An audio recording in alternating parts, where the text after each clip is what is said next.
In a fire station in Livermore, California, there is a light bulb that has been burning since 1901. It has outlived its installers, the building's original foundation, and the very concept of getting your money's worth. Modern engineers look at this bulb not with pride, but with professional horror.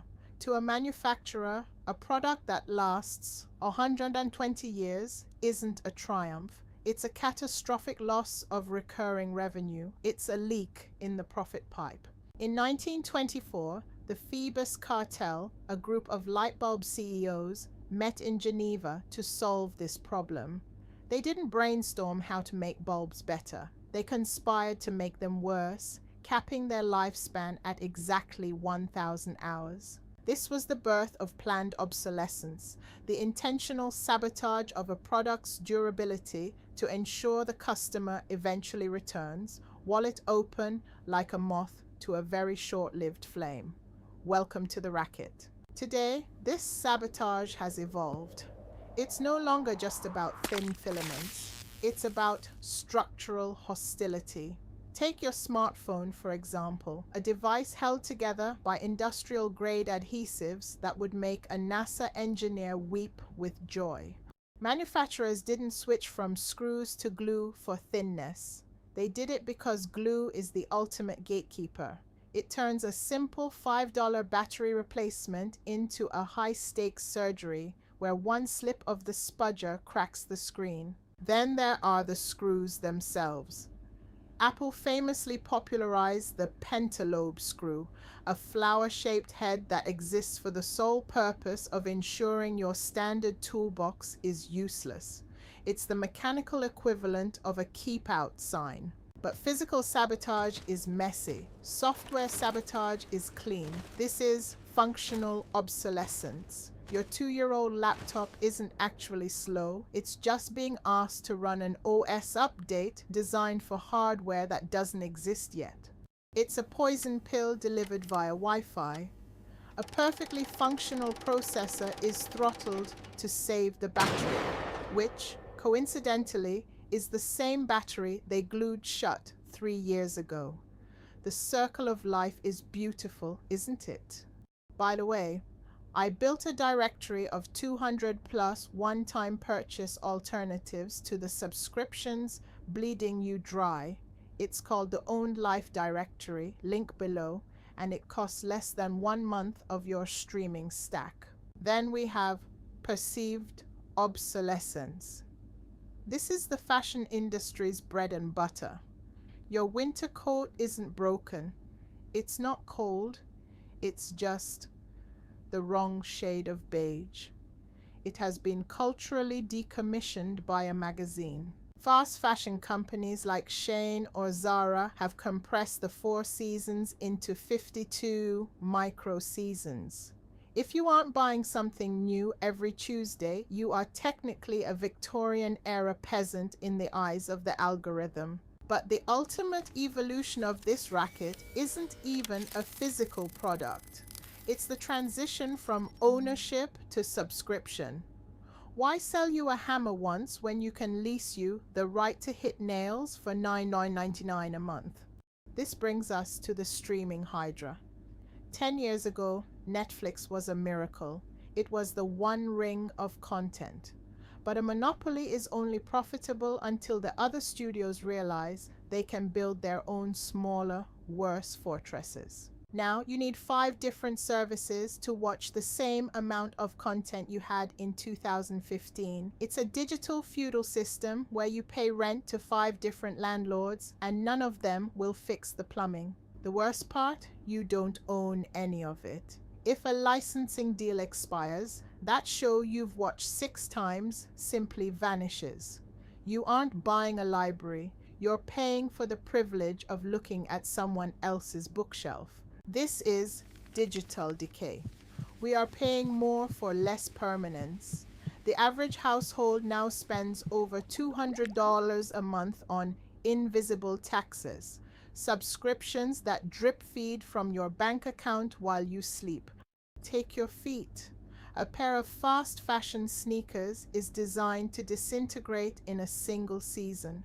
A pair of resolable leather boots, bought once, will outlast 10 of them, and when they finally wear, a cobbler fixes them for $20. Look for the repairability score. Brands like Patagonia will literally fix your jacket for you. Companies like Framework build laptops where every single part, even the ports, can be swapped out with a simple screwdriver. Reject the glue economy. Support the right to repair. When a company fights against your right to fix what you bought, they aren't protecting their IP. They're protecting their right to sell you the same thing twice. Now let's talk about the great streaming escape. The most powerful tool in your arsenal is the rotation. You do not need Disney Plus, Max, and Hulu simultaneously. Use one, cancel it. Move to the next. Streaming services rely on forgotten subscription inertia. They hope you're too tired to click the 3 buttons required to stop them from taking your money. Don't prove them right. If you want to go pro, build a media server. Applications like Jellyfin or Plex allow you to host your own files. It's your own private Netflix, where the licensing deal never expires because you own the hard drive. Pair this with a simple OTA antenna. High-definition local news and sports are literally floating through the air for free. It's 1950s technology that defeats a 2024 billing department. It's beautiful. And then there's the library. Apps like Libby and Canopy give you access to thousands of ebooks and movies for the staggering price of $0. Your taxes already paid for it. You might as well use it. By the way, I built a directory of 200 plus one-time purchase alternatives to the subscriptions bleeding you dry. It's called the Owned Life Directory, link below, and it costs less than 1 month of your streaming stack. The shift from consumer to owner requires a change in vision. You have to stop seeing products as conveniences and start seeing them as investments. A cast iron skillet is a 100-year tool. A Teflon pan is a 2-year rental. When you buy a tool, ask, "Can I open this?" If the answer is no, you don't own it. You're just holding it for the manufacturer until they decide it's time for you to buy the next version. Every time you choose a repairable, long-lasting, or one-time purchase product, you are participating in a quiet rebellion. You are opting out of the Phoebus cartel's dream of a world that breaks on schedule. The ledger entry for this strategy is staggering. The difference between a subscription life and an owned life over 40 years is often the difference between a stressed retirement and a comfortable one. We've been trained to value the new over the functional, but there is a specific, quiet joy in using a fountain pen, a safety razor, or a 30-year-old stereo that still sounds better than a smart speaker. These objects have soul because they have history. They aren't designed to disappear. They are designed to stay.